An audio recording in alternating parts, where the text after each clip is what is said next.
દોસ્તો, આ વાર્તા છે એક અનાથ છોકરા કિશોરની, જેની પાસે ના ઘર હતું, ના ખાવાનું, ના કુટુંબ. ક્યારેક પુલની નીચે તો ક્યારેક સુમસામ દુકાનોમાં રાતો વિતાવતો.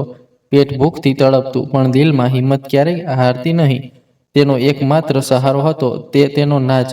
એ જ નાચમાં તે પોતાનો દુઃખ દર્દ ભૂલી જતો. બીજી તરફ હતી કરોડપતિ અર્જુન મહેતાની દીકરી આરાધ્યા, જે એક અકસ્માત પછી વ્હીલચેર પર કેદ થઈ ગઈ હતી અને મહિનાઓથી હસવાનું પણ ભૂલી ગઈ હતી. નસીબે આ બંનેને મિલાવ્યા અને ઉઘાડા પગવાળા છોકરાના મજાકિયા નાચે એ ઉદાસ બાળકીના ચહેરા પર ફરીથી હાંસી લાવી દીધી. પણ જ્યારે પિતાને સત્ય ખબર પડી કે તેમની દીકરીની મુસ્કાન પાછી લાવનાર એક ભિખારી છોકરો છે, તો પછી જે થયું એને બધાને ભાવુક કરી દીધા. દોસ્તો, આ દિલને સ્પર્શી જાય એવી વાર્તા અંત સુધી જરૂર જુઓ. દિલ્હીની ધમાલભરી શેરીઓથી દૂર એક મોટા બંગલાની ઊંચી દિવાલોની અંદર બધું સુમસાન જેવું લાગતું હતું. બહારની દુનિયા ભાગદોડમાં ડૂબેલી રહેતી, પણ આ આલીશાન બંગલાની અંદર એવી ખામોશી ફેલાયેલી હતી કે દરેક વસ્તુ ભારે લાગતી હતી. આ બંગલો હતો અર્જુન મહેતાનો, દિલ્હીના નામી ઉદ્યોગપતિ, જેમની ઓળખ માત્ર પૈસાથી નહીં પણ સફળતાના પ્રતીક તરીકે પણ હતી. તેલ, રિયલ એસ્ટેટ અને કપડાના ધંધામાં તેમનું નામ ખૂબ પ્રખ્યાત હતું. પણ આ સફળતા પાછળ તેમના જીવાનું સૌથી મોટું દુઃખ છુપાયેલું હતું. તેમની 8 વર્ષની દીકરી આરાધ્યા. કેટલાક વર્ષ પહેલા એક દર્દનાક રોડ અકસ્માતે તેમની પત્ની સંધ્યાને હંમેશ માટે છીનવી લીધી હતી. એ જ અકસ્માતમાં આરાધ્યા પણ ખૂબ ઘવાઈ ગઈ હતી. તેનું માસૂમ બાળપણ, તેની દોડતી ભાગતી હસી અચાનક થંભી ગઈ. હવે તે વ્હીલચેર પર બેસી રહેતી. પહેલા તે બગીચામાં પતંગિયા પકડવા દોડતી, ઘરના દરેક ખૂણે પોતાની ખિલખિલાટી ભરી દેતી. પણ હવે તેની આંખોમાં હંમેશા ઉદાસી અને ચહેરા પર ભારેપણું રહેતું. અર્જુને બધી કોશિશો કરી જોઈ. ક્યારેક મુંબઈના મશહૂર ડોક્ટરો પાસે લઈ ગયા, ક્યારેક ચેન્નઈમાં થેરાપી કરાવી, વિદેશ પણ લઈ ગયા, પર દર વખતે પરિણામ એક જ, નિરાશા. આરાધ્યાની હાંસી ગુમ થઈ ગઈ હતી. તેના રૂમની બારી હંમેશ ખુલ્લી રહેતી, જ્યાંથી તે ચૂપચાપ બહારની ગલી તાકતી રહેતી, જાણે કોઈ બીજી દુનિયામાં ખોવાઈ ગઈ હોય. એક તપતી બપોર હતી. આરાધ્યાને આયાએ બગીચામાં લાવી હતી. તે ખામોશ વ્હીલચેર પર બેઠી હતી, આંખો ક્યાંક દૂર ઠેરેલી. ત્યાં જ દિવાલની બાજુમાં ઝાડીઓમાં હલકી હલચલ થઈ. એક પાતળો દુબળો નંગા પગવાળો છોકરો ધીમેથી અંદર આવ્યો. વાળ ઉડી ગયેલા, ચહેરો ધૂળ માટીથી લથપથ, ઘૂંટણ પર વાદળી નિશાન તેની મુશ્કેલ જિંદગીની સાક્ષી પૂરતા હતા. તેણે ફાટેલી અડધી બાયની શર્ટ અને ઢીલી નીકર પહેરી હતી. એ છોકરો હતો કિશન, એક અનાથ બાળક, જે ક્યારેક બસ સ્ટેન્ડ પાસે સૂતો, ક્યારેક અધૂરી ઇમારતોની છાયામાં. લોકોએ તેને ઘણા નામોથી બોલાવ્યો, પણ તે હંમેશા એટલું જ કહેતો, મારું નામ કિશન છે. તેને ના સારી પથારી મળી, ના પેટ પર જમવાનું, પણ તેની આંખોમાં એક અજીબ ચમક હતી, જાણે દરેક દુઃખ છતાં જીવવાનું કોઈ કારણ હોય. આરાધ્યાએ અચાનક તેને જોયો. પહેલા તો ડરી ગઈ, પછી જિજ્ઞાસા વધી. કિશને બોલ્યા વગર જ આંખોથી શરારતી ઈશારો કર્યો અને અચાનક કૂદવા નાચવા લાગ્યો. તેનો નાચ કોઈ ટ્રેન ડાન્સર જેવો નહોતો, બિલકુલ મજાકિયો હતો. હાથ પગને જોકરની જેમ ફેરવતો, ક્યારેક પડી જવાનો દોડ કરતો, ક્યારેક આંખો ગોળ ગોળ કરીને મજેદાર ચહેરો બનાવતો. પહેલા આરાધ્યા ચૂપચાપ જોતી રહી, પછી તેના હોઠમાંથી હળવી હસી નીકળી. આ હાસી મહિનાઓ પછી સંભળાઈ હતી. કિશને એને પોતાની જીત સમજી અને વધુ જોરથી નાચવા લાગ્યો. ઘાસ પર લોટપોટ થવા લાગ્યો, હવામાં ઉછળવા લાગ્યો. એટલા મજાકિયા અંદાજમાં હાથ પગ હલાવ્યા કે આરાધ્યાની ખિલખિલાટ સમા બગીચામાં ગુંજી ઉઠી. આરાધ્યા તાળીઓ પાડવા લાગી. તેની આંખોમાં ચમક પાછી આવી. કિશનને લાગ્યું કે જાણે તેણે ભૂખ પર વિજય મેળવી લીધો. એક ક્ષણે તે ગલીનો છોકરો નહોતો, માત્ર એક દોસ્ત હતો, જે એક ઉદાસ બાળકીના ચહેરા પર મુસ્કાન લાવવા આવ્યો હતો. પણ આ બધું માત્ર આરાધ્યાએ જ નહીં, બંગલાની બાલ્કનીમાંથી અર્જુન મહેતા પણ જોતા હતા. મહિનાઓ પછી તેમણે પોતાની દીકરીની હાંસી સાંભળી. પહેલો ભાવ ગુસ્સાનો હતો કે આ ગંદા છોકરો અંદર કેવી રીતે આવ્યો, ગાર્ડ ક્યાં છે? પણ જેવું આરાધ્યાના ચહેરાની ચમક જોઈ, તેમનો ગુસ્સો થંભી ગયો, આંખો ભરાઈ આવી. કરોડો રૂપિયા ખર્ચીને પણ જે ન થઈ શક્યું, એ આ નંગા પગવાળા બાળકે ચંદ મિનિટમાં કરી બતાવ્યું. અર્જુનના દિલમાં પહેલીવાર આશાનો કિરણ જાગ્યો. બીજા દિવસની સવાર પણ હંમેશા જેવી શાંત શરૂ થઈ. બંગલામાં નોકર ચાકર પોતપોતાના કામમાં લાગેલા. પણ વાતાવરણમાં એક અજીબ હળવાશ હતી. કારણ હતી આરાધ્યાની ગઈ સાંજની હાંસી. મહિનાઓ પછી તેની ખિલખિલાટ ગૂંજી હતી અને એ વાત અર્જુન મહેતાના દિલમાં ઊંડે ઊંડે ઉતરી ગઈ હતી. આરાધ્યા એ દિવસે પણ બગીચામાં જવાની જીદ કરવા લાગી. આયાએ વિચાર્યું કે કદાચ પતંગિયા જોવા કે ધૂપ શેકવા માંગે છે, પણ સાચું કારણ તો એ નંગા પગવાળો છોકરાની રાહ હતી. જાણે ગઈ સાંજે તેની ઉદાસી થોડી પળો માટે દૂર કરી દીધી હતી. કિશન પણ એ રાત ચેનથી સૂઈ શક્યો નહીં. તેણે એક દુકાનના પગથિયા નીચે આશરો લીધો હતો. પેટ ભૂખથી મરડાતું હતું, પણ દિલમાં ન એક નવી ખુશી હતી. તેને લાગ્યું કે તેણે કોઈને હસાવ્યું છે, એ પણ એ બાળકીને જેની આંખો તેણે પહેલીવાર એટલી ઉદાસ જોઈ હતી. કાલ ફરી જઈશ, એણે મનોમન નક્કી કરી લીધું. સાંજ ઢળતા જ કિશન ફરી એ જ રસ્તે પહોંચ્યો. દિવાલની બાજુએ ઝાડીઓ વચ્ચેથી ધીમેથી લપસીને અંદર આવ્યો. આ વખતે આરાધ્યા તેની રાહ જોતી હતી. જેવો તેને જોયો, ઉત્સાહથી બોલી, "તમે આવી ગયા?" કિશને શરારતભર્યા અંદાજમાં હાથ જોડીને કહ્યું, "હા ગુડિયા, આજે તો નવો શો થશે." આ સાંભળતા જ આરાધ્યા હસી પડી અને તાળીઓ પાડવા લાગી. પણ આ વખતે વાત અલગ હતી. બગીચામાં અર્જુન પોતે પણ હાજર હતા. તે છુપાઈને નહીં, ખુલ્લેઆમ સામે આવ્યા. કિશને તેમને જોયા તો તેનો ચહેરો ફીકો પડી ગયો. તેને લાગ્યું કે હવે દાંટ પડશે કે ગાર્ડ તેને બહાર ફેંકી દેશે. તેનું દિલ ઝડપથી ધડકવા લાગ્યું. અર્જુને ઠંડી નજરે તેને જોયો અને ગંભીર અવાજે પૂછ્યું, "તારું નામ શું છે?" કિશને ગભરાઈને ધીમેથી કહ્યું, "જી કિશન." "અહીં શા માટે આવ્યો છે?" અર્જુને સખ્તાઈથી પૂછ્યું. કિશને ગળું ગળતા જવાબ આપ્યો, "સાહેબ, દિવસે ગુડિયાજી ખૂબ ઉદાસ બેઠેલી હતી. મને લાગ્યું કે જો હું નાચું તો કદાચ મુસ્કુરાઈ જાય. હું ચોરી કરવા કે કંઈ લેવા નથી આવ્યો, બસ હાંસી આપવા આવ્યો હતો. જો તમે કહો તો હું હમણાં જ ચાલ્યો જાઉં." આ સાંભળીને અર્જુન ક્ષણભર માટે શાંત રહી ગયા. તેમના અંદરના પિતાએ એ નાનકડા છોકરાની માસુમિયત અનુભવી. તેમણે જોયું કે આરાધ્યાની આંખોમાં આંસુ છલકાઈ આવ્યા હતા. તે પોતાના પાપા તરફ ફરી અને બોલી, "પાપા, પ્લીઝ એમને ભગાડશો નહીં. એ મારા દોસ્ત છે, એ મને હસાવે છે." અર્જુને દીકરીનો ચહેરો જોયો.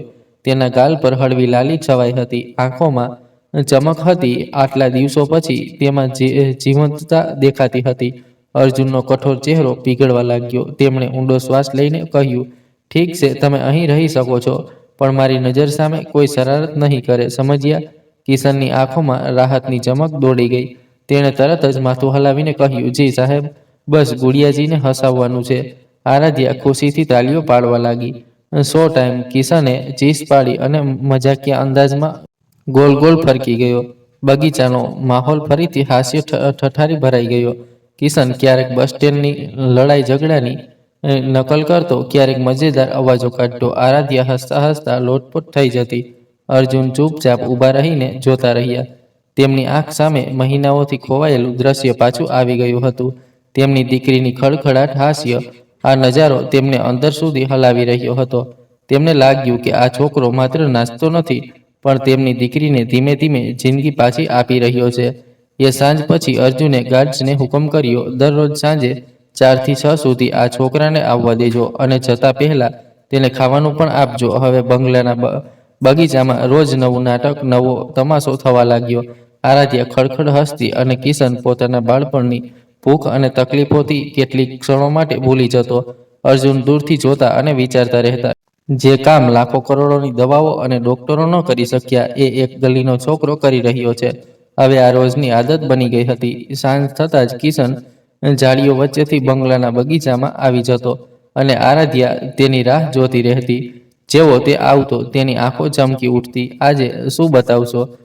એ માસુમિયતથી પૂછતી. કિશન હસીને કહેતો, "આજ તો ખાસ શો છે ગુડિયાજી. દિલ્હીના બસ સ્ટેન્ડ વાળી મસ્ત કોમેડી." પછી તે ક્યારેક બસ ડ્રાઈવર કંડક્ટરની લડાઈની નકલ કરતો, ક્યારેક સાયરન જેવો અવાજ કાઢતો, ક્યારેક એવી રીતે પડતો જાણે સાચે જ ઈજા થઈ હોય, અને પછી ઊભો થઈને એવો મજેદાર ચહેરો બનાવતો કે આરાધ્યા હસતા હસતા તાલીઓ પાડવા લાગતી. ધીમે ધીમે આ હાસ્ય માત્ર હાસ્ય ન રહ્યું. તેની સાથે આરાધ્યાનું શરીર પણ બદલાવા લાગ્યું. દરરોજ તેની હથેળીઓ મજબૂત થતી જતી, કારણ કે તે સતત તાલીઓ પાડતી રહેતી. ક્યારેક તે પોતાની નાની બાહો હવામાં ઊંચી કરીને કિશનની હરકતોની નકલ પણ કરવા લાગી. એક દિવસ જ્યારે કિશન ગોલ ગોલ ફરી રહ્યો હતો આરાધ્યા અચાનક બોલી, રોકો, હું પણ ફરીશ. તેણે પોતાની વ્હીલચેર બંને હાથથી પકડીને હળવે હળવે ગોળ ગોળ ફેરવી. તેનું હાસ્ય હવામાં ગુંજી ઉઠ્યું. પાસે ઊભેલા અર્જુનની આંખો ભરાઈ આવી. તેમની દીકરી, જે મહિનાઓથી ચૂપચાપ અને તૂટેલી બેઠી રહેતી હતી, એ હવે ખુશ થઈને પોતાની ખુરશી પોતે ફેરવી રહી હતી. ડોક્ટરોની કેટલીય દવાઓ અને સારવાર પછી જે ન થઈ શક્યું, એ એક શેરીનો છોકરો માત્ર હાસ્ય અને આશાથી કરી રહ્યો હતો. એ રાત્રે જ્યારે અર્જુને આરાધ્યાને સુવડાવી, તો તેણે ધીમા અવાજે કહ્યું, પપ્પા, જ્યારે કિશન આવે છે ને, તો મને લાગે છે કે હું ફરી ચાલી શકીશ. અર્જુન એ માસૂમ અવાજ સાંભળીને ઘણીવાર ચૂપ રહ્યા. તેમના અંદર પિતાનો દુઃખ અને એક નવી આશા એકસાથે ઉઠી રહ્યા હતા. સમય વીતતો ગયો. ગાર્ડ અને નોકરો હવે કિશનને ઓળખવા લાગ્યા હતા. પહેલા તેને શંકાની નજરે જોતા, પણ હવે જ્યારે તે આવતો ત્યારે હસીને અંદર જવા દેતા. દર વખતે જતા પહેલા તેને ખાવાનો ડબ્બો પણ આપવામાં આવતો. કિશન ખાઈને ફરી આવતો, દિવસે પાછો આવતો. અર્જુન પણ હવે રોજ તેના રમૂજ તમાશા જોવા લાગ્યા હતા. તેમને આ છોકરામાં કંઈક અલગ દેખાતું હતું. તેમણે ધ્યાન આપ્યું કે કિશન કદી કંઈ માંગતો નથી, માત્ર હસાવવા આવે અને ચૂપચાપ ખાઈને ચાલ્યો જાય. તેની આંખોમાં કોઈ લાલચ નહોતો, માત્ર એક સાચી ખુશી હતી. એક દિવસ અર્જુને તેને પાસે બોલાવીને પૂછ્યું, કિશન, તું ક્યાં રહે છે? કિશને ધીમા અવાજે કહ્યું, સાહેબ, ક્યારેક પુલ નીચે, ક્યારેક ખાલી દુકાનોમાં ઊંઘ આવે ત્યાં સૂઈ જાઉં છું. પણ તારા મા બાપ? અર્જુને શંકાથી પૂછ્યું. કિશને નજર નીચી કરીને કહ્યું, મા તો બાળપણમાં જ ચાલી ગઈ. પિતાજી ક્યાં છે ખબર નથી. હવે તો હું એકલો જ છું. તેના શબ્દો અર્જુનના હૃદયમાં ઊંડે ઉતરી ગયા. તેમને પોતાની દીકરીનો દુઃખ યાદ આવ્યો. એક બાજુ એ બાળકી જે પોતાના વચ્ચે પૈ તૂટેલી હતી, બીજી બાજુ આ બાળક જેની પાસે કોઈ નહોતું, તો પણ બીજાને હસાવવાની હિંમત રાખતો હતો. આરાધ્યા પાસેથી જ બોલી ઉઠી, પપ્પા, આ મારા સૌથી સારા દોસ્ત છે. આને કદી ભગાડતા નહીં. અર્જુને દીકરીના ચહેરાની ચમક જોઈ અને સમજી ગયા કે આ રિશ્તો હવે માત્ર દોસ્તી નથી, આ એક આશા છે જે તેમની દીકરીને ધીમે ધીમે જિંદગી તરફ પાછી લાવી રહી છે. એ રાતે અર્જુન ઘણીવાર પોતાના રૂમમાં ચાલતા રહ્યા. તેમના પગ ભારે હતા, પણ મનમાં એક વાત સ્પષ્ટ હતી કે કદાચ ભગવાને જ આ છોકરાને મોકલ્યો છે મારી દીકરીને ફરી જીવવા માટે. દિવસો પછી દિવસો વીતતા ગયા. હવે બંગલાનો બગીચો દર સાંજે રંગમંચ બની જતો હતો, અને કિશન તેનો સૌથી મોટો કલાકાર. તેની હાસ્યથી આરાધ્યાનું મન બદલાતું ગયું. પહેલા જે બાળકી ચૂપ અને ઉદાસ બેઠી રહેતી, હવે ઉત્સુકતાથી જ રાહ જોતી કે કિશન ક્યારે આવશે, ક્યારે નવો રમત બતાવશે. અર્જુન મહેતા પણ હવે ખુલ્લા મને આ બધું જોવા લાગ્યા. તે ઘણીવાર બાલ્કનીમાંથી કે ક્યારેક બગીચામાં બેસીને પોતાની દીકરીનું હાસ્ય સાંભળતા. તેમના હૈયાનો બોજ થોડો થોડો હલકો થતો જતો હતો. પણ સાચો ચમત્કાર એક સાંજે થયો. એ દિવસે હવામાં હળવી ઠંડક હતી. પવન બગીચાના ફૂલોને હલાવી રહ્યો હતો. કિશન પોતાના મજાકિયા અંદાજમાં ધીમી ગતિનો રોબોટ ડાન્સ કરી રહ્યો હતો. એ એવી રીતે ચાલતો હતો જાણે સમય થંભી ગયો હોય. આરાધ્યા એટલી જોરથી હસી કે તેનો ગળો સુકાઈ ગયો. ત્યારે જ તેણે અચાનક હાસ્ય રોકીને કહ્યું, રોકો, આજે હું કંઈક નવું કરાવવાની કોશિશ કરવા માંગુ છું. કિશન અને અર્જુન બંને ચોંકીને તેની તરફ જોવા લાગ્યા. આરાધ્યાએ બંને હથેળીઓ વ્હીલચેરના હાથ પર મૂકી. તેનો ચહેરો ગંભીર હતો, જાણે કોઈ મોટી પરીક્ષામાં બેઠી હોય. અર્જુન ગભરાઈને આગળ વધ્યા. આરાધ્યા, બેટા, વધારે જોર ન લગાવતી. પણ આરાધ્યાએ દ્રઢતાથી કહ્યું, પપ્પા, મારે કોશિશ કરવી જ છે. કિશન તેની પાસે આવીને ધીમેથી બોલ્યો, ડરવું નહીં, હું અહીં જ છું. 1 2 3 ઉઠો. આરાધ્યાએ પૂરી તાકાત લગાવી. પહેલા તેના ખભા ઊંચા થયા, પછી પીઠ સીધી થઈ. કેટલીક ક્ષણો એવું લાગ્યું કે કંઈ નહીં થાય, પણ પછી તેની કમર હળવી ઊંચકાઈ. તેના પગ કાંપતા હતા, પરંતુ તે 2 ઇંચ જેટલી ઊંચી ઉઠી ગઈ. અર્જુનના શ્વાસ થંભી ગયા. તેમની આંખોમાંથી આંસુ વહેવા લાગ્યા. મારી છોકરી, તેમણે ધીમેથી કહ્યું. આરાધ્યાએ લગભગ 3 સેકન્ડ સુધી પોતાને ઊંચે ટકાવી રાખ્યું અને પછી ધીમેથી ખુરશી પર પાછી બેસી ગઈ. તેનો ચહેરો થાકથી લાલ હતો, પણ આંખોમાં ચમક અને હોઠ પર સ્મિત હતું. કિશન ખુશીથી ચીસ પાડી ઉઠ્યો. તે કરી બતાવ્યું. તે ઊભા થઈને બતાવ્યું. આરાધ્યા હસતા હસતા બોલી, પપ્પા, જોયું? હું ઊભી થઈ હતી, સાચે જ ઊભી થઈ હતી. અર્જુને તેના કપાળને ચુંબન કર્યું અને રડતા રડતા કહ્યું, મેં જોયું, બેટા, અને મને તારા પર ગર્વ છે. એક ક્ષણે બગીચામાં એક પવિત્ર શાંતિ છવાઈ ગઈ. એ શાંતિ ડર કે દુઃખની નહીં, પણ જે ચમત્કાર હમણાં જ થયો હતો એની હતી. તે પછી આરાધ્યાનો આત્મવિશ્વાસ વધવા લાગ્યો. હવે તે રોજ કિશનને કહેતી, કાલ મને એક્સરસાઇઝ કરાવજો, તું મને તાકાત આપે છે. અર્જુનના હૈયામાં પહેલીવાર સ્પષ્ટ થયું કે તેમની દીકરીની જિંદગીની ડોર હવે આ શેરીના છોકરા સાથે જોડાઈ ગઈ છે. એ જ તેની દવા છે, એ જ તેનો સહારો છે. રાત્રે અર્જુન એકલા રૂમમાં ચાલતા ગયા. બહારની દુનિયા તેમના નામ, શોહરત અને દોલતની વાત કરતી હતી. પણ આજે તેમને લાગ્યું કે સાચી દોલત તો એ હાસ્ય છે જે તેમની દીકરીના ચહેરા પર પાછું ફર્યું છે. અને એ દોલત તેમને કોઈ ડોક્ટર કે હોસ્પિટલે નથી આપી. એક નંગે પગના છોકરાએ આપી છે, જેની પાસે ખોવાનું કંઈ પણ નથી અને આપવા માટે ફક્ત ખુશી છે. તેમને બારીએથી બહાર આકાશ તરફ જોઈને ધીમેથી બોલ્યા, ધન્યવાદ પ્રભુ, તે મારી દીકરીને આશા પાછી આપી અને એ આશા આ નાનકડા છોકરાના રૂપમાં આવી. હવે બંગલાની તસવીર બદલાઈ ચૂકી હતી. પહેલા જ્યાં બંગલાના ગલિયારોમાં ફક્ત સન્નાટો પથરાયેલો રહેતો હતો, હવે ત્યાં આરાધ્યાનું ખડખડાટ હાસ્ય અને કિશનની શરારતો ગુંજાય છે. બગીચો તો જાણે તેમનો નાનકડો રંગમંચ બની ગયો હતો. પણ બદલાવ ફક્ત એટલો જ નહોતો. ધીમે ધીમે આરાધ્યાની આખી જિંદગી બદલાતી જતી હતી. દરરોજ તે થોડી થોડી હિંમત ભેગી કરતી. પહેલા ફક્ત તાલીઓ પાડતી, પછી હાથ ઊંચા કરતી, પછી વ્હીલચેર પોતે ફેરવતી અને હવે ઊભા થવાની કોશિશ પણ કરવા લાગી હતી. આ બધું જોઈને અર્જુનનું મન ભાવનાઓથી છલકાઈ ઉઠતું. એક સાંજે જ્યારે કિશને પોતાની મજાકિયા રેલગાડીવાળી એક્ટિંગ કરી, આરાધ્યા અચાનક જોરથી બોલી ઉઠી, આજે હું ચાલીને બતાવીશ. અર્જુનનું હૈયું ધડક ઉઠ્યું. તેમણે તરત કહ્યું, આરાધ્યા, વધારે કોશિશ ન કરીશ બેટા, ક્યાંક ઈજા ન થઈ જાય. પણ આ વખતે આરાધ્યાની આંખોમાં ડર નહોતો, દ્રઢ નિશ્ચય હતો. તેણે બંને હથેળીઓ વ્હીલચેરના હાથ પર મૂકી ઊંડો શ્વાસ લીધો અને ધીમે ધીમે પોતાને ઉપર ઊંચકી. તેના પગ કાંપતા હતા, પણ આ વખતે તેણે હાર ન માની. કિશન તેની પાસે ઊભો હતો. તેની આંખોમાં ઉત્સાહ ચમકતો હતો. તું કરી શકે છે આરાધ્યા, એક એક પગલું, બસ એક એક પગલું. આરાધ્યાએ પૂરી તાકાત લગાવી. પહેલા પગ જમીન પર ટેકવ્યા, પછી ઘૂંટણ સીધા કર્યા અને ધીમે ધીમે પહેલું પગલું ભર્યું. બગીચામાં હાજર બધા માળી આયા ગાર્ડ સુદ્ધા શ્વાસ રોકીને જોઈ રહ્યા હતા. અર્જુન આગળ વધ્યા. તેમના હાથ કાંપતા હતા. બેટા, સાચવજે. પણ આરાધ્યાએ બીજું પગલું પણ રાખી દીધું. ડગમગાઈ ખરી, પણ પડતા પહેલા કિશને તરત તેનો હાથ ઝાલી લીધો. વાહ, તે કરી બતાવ્યું. કિશન ખુશીથી ચીસ પાડી ઉઠ્યો. આરાધ્યા હસી પડી. તેની આંખોમાં આંસુ હતા. પપ્પા, મેં ચાલીને બતાવ્યું, મેં સાચે જ ચાલીને બતાવ્યું. અર્જુને દીકરીને છાતી સાથે વળગાડી લીધી. તેમની આંખોમાંથી આંસુ વહી રહ્યા હતા. મારી છોકરી, મને તારા પર ગર્વ છે. ભગવાનનો લાખ લાખ શુક્ર છે. એ દિવસ પછી આખા ઘરનો માહોલ બદલાઈ ગયો. હવે બંગલામાં ના શાંતિ હતી, ના ઉદાસી. ત્યાં ફક્ત હાસ્ય, આશા અને નવા સપનાઓની ગુંજરાવ હતી. એ જ રાત્રે અર્જુને કિશનને પાસે બોલાવ્યો અને ગંભીર અવાજે કહ્યું, કિશન, હવે તું ફક્ત મહેમાન નથી, તું આ ઘરનો હિસ્સો છે. અહીં તને ભૂખ્યા સૂવું નહીં પડે. હવે તું મારા દીકરા જેવો છે. તને ભણવું પડશે અને તને નવું જીવન મળશે. કિશને પહેલા તો શ્વાસ જ ન આવ્યો. તેની આંખોમાંથી આંસુ વહેવા લાગ્યા. સાહેબ, સાચું કહો છો? હવે મને રસ્તા પર સૂવું નહીં પડે? અર્જુને તેના ખભે હાથ મૂકીને કહ્યું, હવે કદી નહીં. તારું આ ઘર જ છે. આરાધ્યાએ વ્હીલચેર ફેરવીને કિશનનો હાથ પકડી લીધો. હવે તું મારો ભાઈ છે, હંમેશા મારી સાથે જ રહીશ. એ રાતે કિશન પહેલીવાર નરમ પથારીમાં સૂયો. ઉપર પંખો ફરતો હતો, પેટ ભરેલું હતું અને મનમાં ગાઢ શાંતિ હતી. તેણે આકાશ તરફ જોઈને વિચાર્યું, કદાચ ભગવાને મારી તકલીફોના બદલામાં મને આ પરિવાર આપી દીધો છે. ધીમે ધીમે આ ખબર આખા શહેરમાં ફેલાઈ ગઈ. લોકો વાતો કરવા લાગ્યા કે એક કરોડપતિએ રસ્તાના છોકરાને દત્તક લીધો. કોઈએ તેને પાગલપણું કહ્યું, કોઈએ કહ્યું આ જ સાચી માનવતા છે. અર્જુન પર ઘણા સવાલ ઉઠ્યા, પણ તેમણે સ્પષ્ટ કહી દીધું, મારી દીકરીની મુસ્કાન મારા માટે કોઈ પણ ઇમેજ કે દોલતથી મોટી છે. જો એક રસ્તાનો છોકરો તેને જિંદગી પાછી આપી શકે છે, તો એ જ મારો પરિવાર છે. ધીમે ધીમે લોકોએ અર્જુનના આ નિર્ણયની પ્રશંસા કરવા માંડી અને બંગલાની દિવાલોની અંદર એક નવી કહાની લખાતી જતી હતી, જ્યાં જિંદગી દોલતથી નહીં, પ્રેમ અને આશાથી બદલાતી હતી.